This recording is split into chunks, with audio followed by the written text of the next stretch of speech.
शुरुआत में हमें वेडनेसडे नाम की एक लड़की दिखाई जाती है और यह स्कूल में उसका पहला दिन था। वह अपने कृत्यों के कारण एक साधारण लड़की की तरह नहीं दिखती। स्कूल पहुंचकर वह अपना लॉकर खोलती है और अपने भाई को खोलते ही अपने भाई को बंधा हुआ पाती है और अचानक गहरी सोच में पड़ जाती है और उन लड़कों को देखती है जिन्होंने उसके भाई को बांध दिया और उन्हें सबक सिखाने के लिए आगे बढ़े और वे तैराकी का अभ्यास कर रहे थे और वह कई मछलियों को छोड़ गई पूल जो काट सकता है। लड़के पूल से बाहर आ जाते हैं लेकिन एक लड़का ऐसा नहीं कर पाता और एक मछली उसके पैर को काट लेती है और उसके इस कृत्य के बाद स्कूल उसे समाप्त कर देता है। उसने ऐसा पहली बार नहीं किया है लेकिन उसे कई स्कूलों से निकाल दिया गया था। इसलिए उसके माता पिता उसे एक अकादमी में ले जा रहे थे क्योंकि वेडनेसडे जैसे बच्चे वहां पढ़ते हैं जो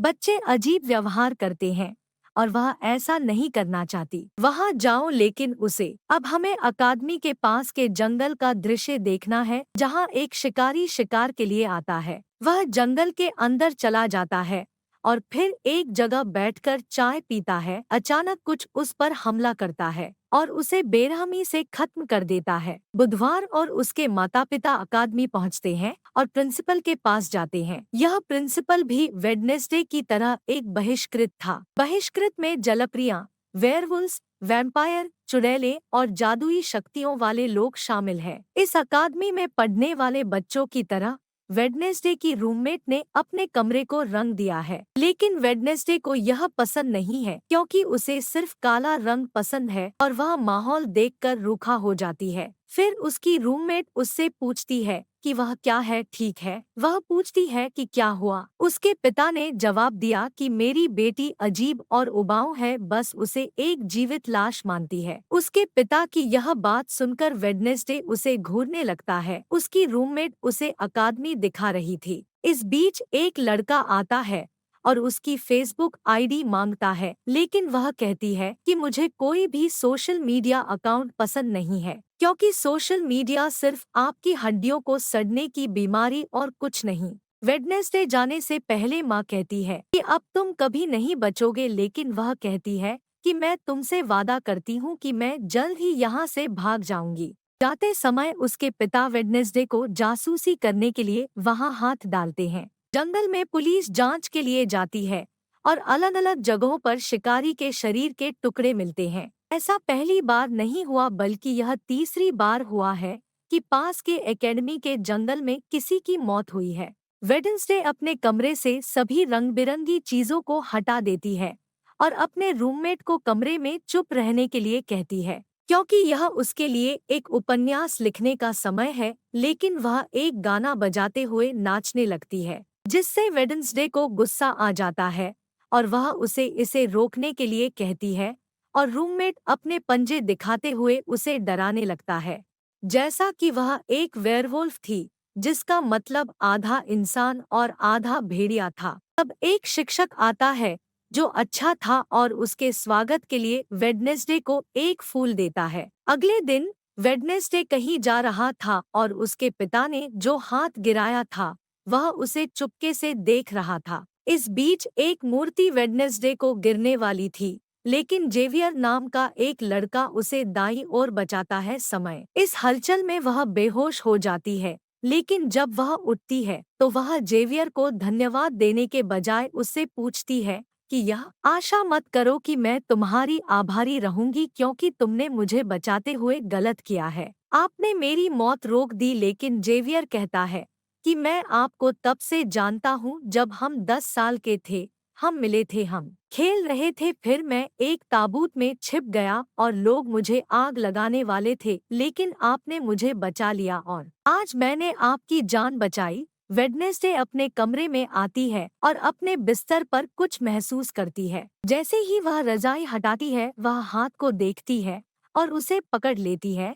फिर उससे पूछती है कि तुम कौन हो और यहाँ क्या कर रहे हो। यह कहता है कि तुम्हारे पिता ने मुझे तुम्हारी जासूसी करने के लिए कहा है, उसने मुझे यहाँ छोड़ दिया। लेकिन वह उसे अभी से काम करने के लिए कहती है और वह उसे हमेशा के लिए अपने दराज में कैद कर लेगी। वह इसके लिए राजी हो जाती है और कहती है, ठीक है, मैं अगले दिन तुम्हारी हर तरह से मदद करूंगी। प्रिंसिपल वेडनेसडे को एक मनोचिकित्सक के पास ले जाती है क्योंकि उसका मानसिक संतुलन ठीक नहीं लग रहा था। वह बहाना बनाती है और हाथ के सहारे खिड़की खोलती है और दौड़ते हुए वहां से भागती है और एक आदमी से टकरा जाती है और सोचती है कि इस आदमी का एक्सीडेंट हो जाएगा जिसमें वह बेरहमी से मर जाएगा, लेकिन वह उस आदमी को इस बारे में कुछ नहीं बताती क्योंकि उसे हत्याएं और तबाही पसंद है। वह एक होटल में जाती है और एक वेटर से मिलती है जो चिंतित दिख रहा था क्योंकि उसकी कॉफी मशीन खराब हो गई थी। बुधवार कहता है कि मैं आपकी कॉफी मशीन की मरम्मत कर सकता हूं, लेकिन बदले में आपको मुझे स्टेशन पर छोड़ना होगा। वह इसके लिए सहमत है और वेडनेसडे अपनी मशीन की मरम्मत करता है, लेकिन वह उसे इंतजार करने के लिए कहता है और कहता है कि हम अपनी शिफ्ट के बाद जाएंगे। वेडनेसडे वहीं बैठा इंतजार कर रहा था, लेकिन तभी कुछ शरारती लड़के आ जाते हैं और उसे छेड़ना शुरू कर देते हैं, जिसके कारण वह आग बबूला हो जाता है। इसलिए वह उन्हें पीटती है और उन्हें सबक सिखाती है। इस बीच वेटर का पिता आता है। तबाही देखकर वह अपने बेटे से पूछता है, लेकिन वह जवाब कुछ नहीं, बस वो लड़के ग्राहकों को परेशान कर रहे थे, इसलिए उसने उन्हें अच्छा सबक सिखाया। इस बीच अकादमी के प्रिंसिपल आते हैं और उनसे माफी मांगते हुए वेडनेसडे लेते हैं। वह उस पर भड़क जाती है कि कैसे उसने अकादमी से भागने की कोशिश की और वे रास्ते में एक दुर्घटना देखते हैं जो उस आदमी की थी जिससे वेडनेसडे टकरा गया था। इसे देखकर प्रिंसिपल घबरा जाता है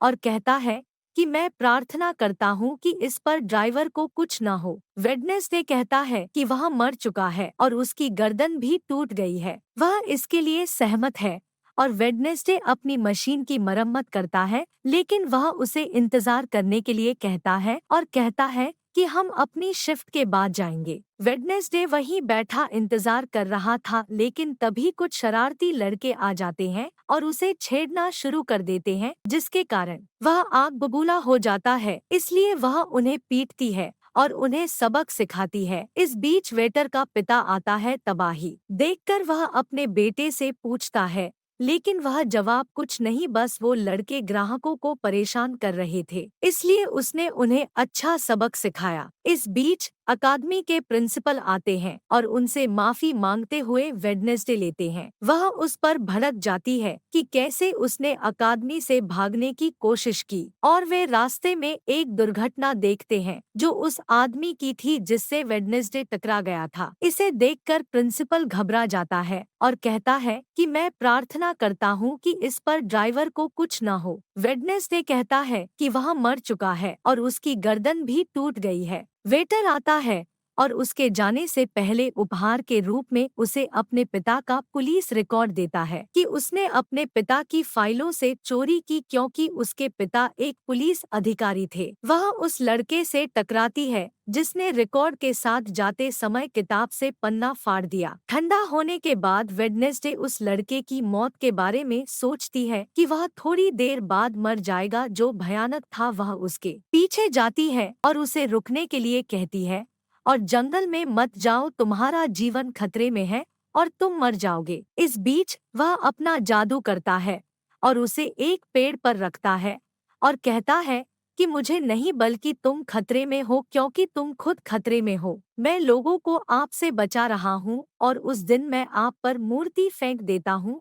उसके बाद वह उसे एक तस्वीर दिखाता है और कहता है कि आप इस तस्वीर में हैं जो मेरी माँ ने 25 साल पहले बनाई थी। यह वह समय था जब वह इसमें पढ़ती थी अकादमी, और मरने से पहले उसने कहा कि मुझे तुम्हें रोकना है, अन्यथा आप इस अकादमी के साथ साथ दुनिया को नष्ट कर देंगे। वह वेडनेसडे को समाप्त करने वाला था। वेटर आता है और उसके जाने से पहले उपहार के रूप में उसे अपने पिता का पुलिस रिकॉर्ड देता है कि उसने अपने पिता की फाइलों से चोरी की क्योंकि उसके पिता एक पुलिस अधिकारी थे। वह उस लड़के से टकराती है जिसने रिकॉर्ड के साथ जाते समय किताब से पन्ना फाड़ दिया। ठंडा होने के बाद वेडनेसडे उस लड़के की मौत के बारे में सोचती है कि वह थोड़ी देर बाद मर जाएगा। जो भयानक था वह उसके पीछे जाती है और उसे रुकने के लिए कहती है और जंगल में मत जाओ, तुम्हारा जीवन खतरे में है और तुम मर जाओगे। इस बीच वह अपना जादू करता है और उसे एक पेड़ पर रखता है और कहता है कि मुझे नहीं बल्कि तुम खतरे में हो, क्योंकि तुम खुद खतरे में हो। मैं लोगों को आपसे बचा रहा हूँ और उस दिन मैं आप पर मूर्ति फेंक देता हूँ। उसके बाद वह उसे एक तस्वीर दिखाता है और कहता है कि आप इस तस्वीर में हैं जो मेरी माँ ने 25 साल पहले बनाई थी। यह वह समय था जब वह इसमें पढ़ती थी अकादमी, और मरने से पहले उसने कहा कि मुझे तुम्हें रोकना है, अन्यथा आप इस अकादमी के साथ साथ दुनिया को नष्ट कर देंगे।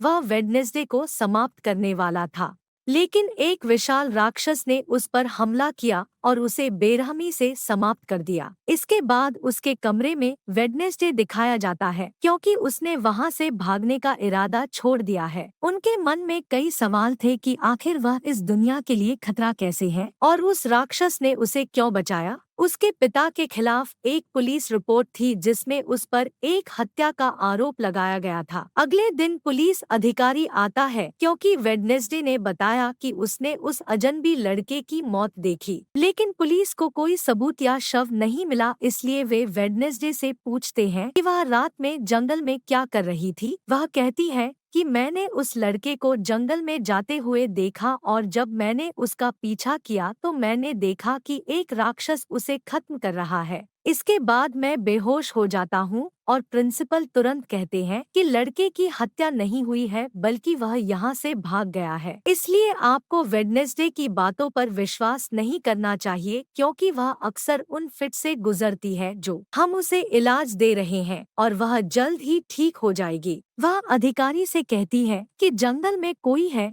जो प्रिंसिपल के चले जाने पर सभी को खत्म कर रहा है। वह लड़का समाप्त हो गया। इस बीच वह लड़का आता है जो जीवित और सुरक्षित और स्वस्थ था। अगले दिन डॉक्टर ने वेडनेसडे से पूछा कि तुमने यह अफवाह सिर्फ उनका ध्यान अपनी ओर छिपाने के लिए फैलाई? इसका मतलब है कि आपने उस लड़के को मरते हुए देखा है। लेकिन वह कहती है कि मुझे पता है कि मैंने जो देखा है उसे आपको बताने की कोई जरूरत नहीं है। अगले दिन उसे पता चलता है कि लड़के को बिना किसी कारण के अकादमी से निकाल दिया जा रहा है। वह अपने साथी को उसके पीछे हाथ भेजती है। वेडनेसडे एक गतिविधि में भाग लेती है क्योंकि प्रिंसिपल ने उससे पूछा, और इस उद्देश्य के लिए वह एक क्लब में शामिल हो गई। उसके साथ एक लड़का था और वह उसकी दोस्त बन गई। हाथ उस लड़के के पीछे चलता है और देखता है कि वह अपना गेटअप बदल रहा है। पहले वह एक बूढ़े आदमी में बदल जाता है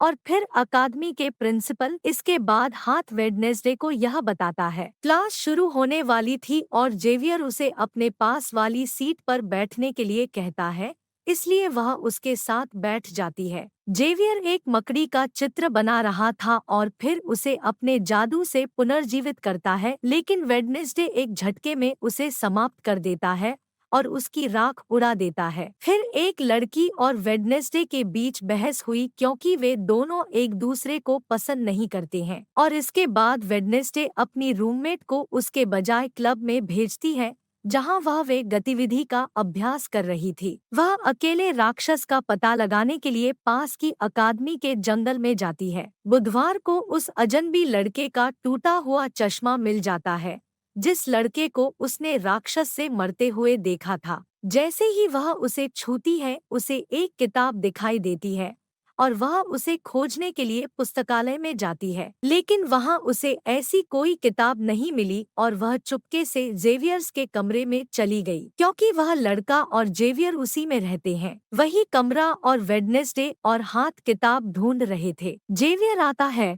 और इसकी वजह से वे बिस्तर के नीचे छिप जाते हैं और खलनायक लड़की जेवियर आती है और पूछती है कि वह उससे नाराज क्यों है। ठीक है, नाराज मत हो और हम इस मामले को सुलझाते हैं, लेकिन उसने मना कर दिया और उसके मना करने पर खलनायक लड़की सोचती है कि वह ऐसा वेडनेसडे के कारण कर रहा है, इसलिए वह कहती है कि मैं कल वेडनेसडे सहित आपके दोस्तों को नष्ट कर दूंगी। वेडनेसडे और वह हाथ जो बिस्तर के नीचे छिपा हुआ था यह सुनता है। कमरे में लौटकर वेडनेसडे अपनी रूममेट से कहती है कि मैं कल होने वाली बोट रेस में भी हिस्सा लूंगी और उस घमंडी लड़की खलनायक लड़की को किसी भी कीमत पर हरा दूंगी। अगले दिन दौड़ शुरू हुई और बताया गया कि इस प्रतियोगिता का कोई नियम या कानून नहीं है। जो टीम पहले गुफा से झंडा लाएगी वही विजेता होगी। इसके ठीक बाद खेल शुरू होता है और खलनायक अपनी चाल चलता है और अपने जलपरी दोस्त की मदद से एक टीम की नाव को तोड़ देता है। इससे टीम पानी में गिर जाती है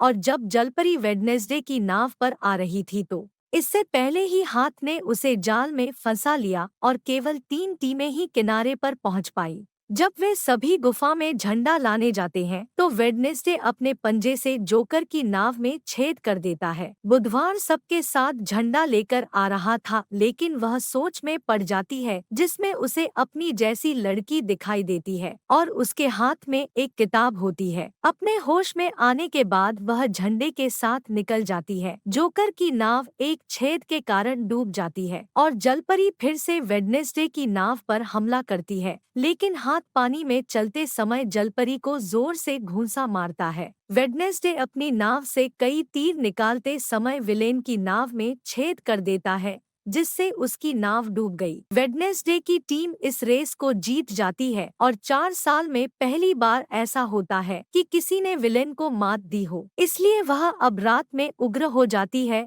वेडनेसडे हाथ में एक किताब लेकर एक मूर्ति के पास जाती है और जब वह एक पहेली हल करती है तो एक रास्ता खुल जाता है। जैसे ही वह अंदर जाती है उसे अपने माता पिता के अलावा कई तस्वीरें मिलती हैं और उसे वह किताब मिल जाती है जो उसे मिल रही थी, लेकिन कोई उस पर हमला करता है। जब वह उस किताब को वहां से ले जा रही होती है वह बेहोश हो जाती है और जब उसे होश आता है तो वह पाती है कि मास्क पहने कुछ लोगों ने उसे गुलाम बना लिया है। उनकी आवाज सुनकर बुधवार पहचानता है और कहता है कि मैंने आपको पहचान लिया है, आप वास्तव में अपने मुखौटे हटा सकते हैं। वे खलनायक और उसके साथी थे। इस दौरान उसने अपनी रस्सी खोल दी और जा रही थी और वह कहती है कि आप सभी को छोड़कर बच्चे और अपहरण करना नहीं जानते। लौटकर उस अजनबी लड़के द्वारा फाड़े गए पन्ने को चिपकाते हुए चित्र पूरा करती है, फिर उसे पढ़ने लगती है। अगले दिन प्रिंसिपल उन सभी को एक प्रोजेक्ट देते हैं जिसमें उन्हें शहर की दुकानों में नौकरी करनी होती है। शहर पहुंचकर बुधवार को वह किताब जेवियर को दिखाता है और पूछता है कि क्या आप इस किताब को जानते हैं, और वह कहता है हाँ, इस किताब के कारण मेरे और उस लड़के के बीच लड़ाई हुई जिसके बारे में आपने कहा था कि उस पर राक्षस ने हमला किया था। यह किताब एक जादूगर की है और यह 30 साल से भी ज्यादा पुरानी है। आप इसके साथ क्या कर रहे हैं? यह सुनकर वह पूछती है कि वह जादूगर के बारे में और क्या जानता है। वह ज्यादा कुछ नहीं कहते हैं और यदि आप उनके बारे में जानना चाहते हैं तो आपको उनके घर जाना होगा। वह एक पुराना विशेष घर है। अकादमी के छात्र अलग अलग दुकानों में काम करना शुरू कर देते हैं। बुधवार एक वेट्रेस थी, लेकिन उसके गुस्से को देखकर किसी ने कुछ नहीं खरीदा। वेडनेसडे की सहेली पेस्ट्री खा रही थी, लेकिन शरारती लड़के आ जाते हैं और उसे चिढ़ाने लगते हैं। इसी बीच वेडनेसडे आ जाता है और उन्हें खूब मारता पीटता है। फिर वह अपनी सहेली के साथ जादूगरनी के घर जाती है, सच्चाई जानने के लिए कि मामला क्या है और किताब के बारे में। वहाँ वह जादूगर से जुड़ी कई चीजें और पेंटिंग देखती है। पेंटिंग में वह उसी लड़की को गिटार पकड़े हुए देखती है जिसे उसने गुफा के पास अपने ख्याल में देखा था जब वह झंडा लेकर आई थी। फिर उसे पेंटिंग करने वाले लड़के की किताब मिलती है, लेकिन वह खाली थी क्योंकि वह नकली थी। इसी बीच एक महिला आती है और वेडनेसडे उससे असली किताब के बारे में पूछती है। इस पर वह कहती है कि किताब चोरी हो गई और यह किताब नहीं है जादूगर का असली घर जहां आप इस समय खड़े हैं। इसके बाद वेडनेसडे होटल में वेटर से मिलने जाता है और उससे जादूगर के असली घर के बारे में पूछता है और वह उसे असली घर के बारे में बताता है। वहाँ से वेडनेसडे अकेला ही उस घर में चला जाता है। वहाँ उसकी मुलाकात एक बूढ़े व्यक्ति से होती है जो कहता है कि यह मेरी जगह है, मेरा घर है, इसलिए यहाँ से चले जाओ। यह सुनकर वेडनेसडे का साथी उसके चेहरे पर वार करता है और वह आदमी डर कर वहाँ से भाग जाता है। वेडनेसडे को यहाँ से कुछ नहीं मिला तो वह जा रही थी, लेकिन दरवाजे से बाहर निकलकर वह अपने ख्यालों में चली जाती है, जिसमें वह देखती है कि जादूगरनी एक लड़की को डायन साबित करते हुए इस घर में बंद कर देती है। उसके पहले कई अन्य लोग यहाँ बंद थे और वे सभी बहिष्कृत थे।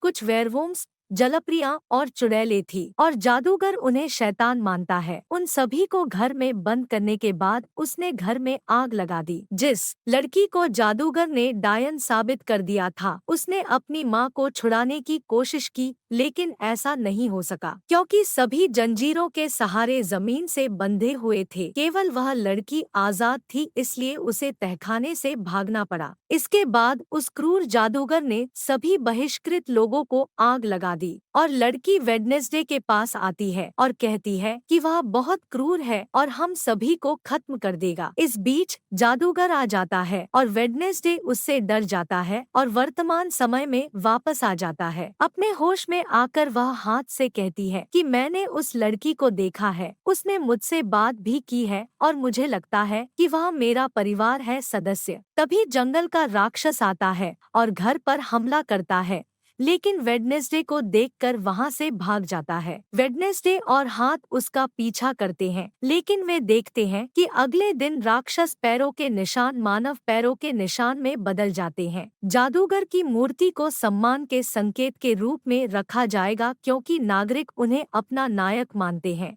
वेडनेसडे को वहां गिटार बजाने के लिए बुलाया गया था, लेकिन जैसे ही वे उसे रखकर अपना काम करने लगते हैं, हाथ में आग लग जाती है क्योंकि बुधवार के आदेश पर इसने मूर्ति पर पेट्रोल छिड़क दिया है।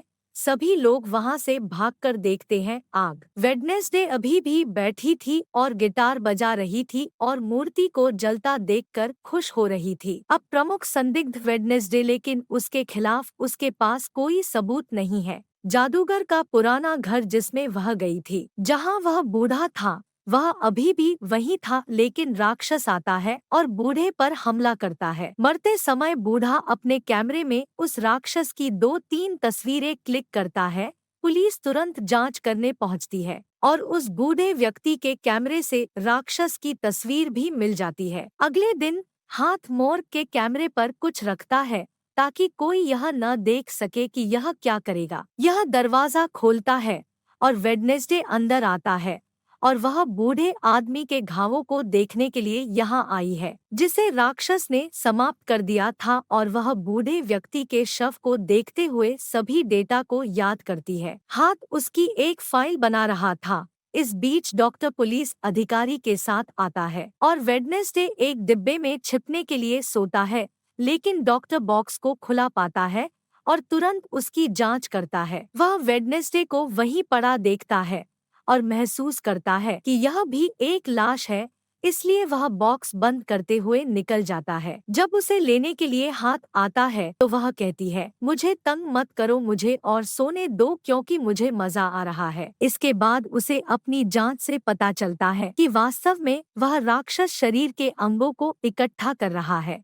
अगले दिन वह अकादमी जाती है और जेवियर्स की गर्दन पर पंजे के निशान पाती है। बाद में जेवियर को एक केबिन से बाहर आते हुए दिखाया जाता है। क्योंकि बुधवार को उसके घावों पर शक होता है, इसलिए वह उसका पीछा करते हुए वहां पहुंचती है। वह राक्षस और चित्रों के कई चित्र देखती है, लेकिन जैसे ही वह एक तस्वीर लेते हुए लौट रही थी, जेवियर उसे देखता है। वह उसे रोकता है, लेकिन उसे विचलित करने के लिए वेडनेसडे कहता है कि क्या आप आज रात मेरे साथ डांस पार्टी में शामिल होंगे? फिर वह पुलिस अधिकारी को जेवियर द्वारा बनाई गई राक्षस ड्राइंग देती है। इस पर वह कहता है कि हम इससे किसी को नहीं पकड़ सकते, अभी कोई वैलिड प्रूफ लेकर आओ। बुधवार अपनी सारी रिसर्च अपनी सहेली के सामने रख देती है ताकि वह उसकी मदद कर सके। उसका फिरंद कहता है कि एक चित्र को देखकर मुझे इस जगह के बारे में पता है और वह उस स्थान पर वेडनेसडे लेता है। यह एक गुफा थी जिसमें उन्हें कई हड्डियां और एक हथकड़ी मिलती है। खोजते समय उसे एक लंबी नुकीली कील मिलती है और वह रखती है। इसके बाद वह जेवियर्स के केबिन में जाती है और खून से लथपथ एक कपड़ा डस्टबिन से निकालकर रख लेती है।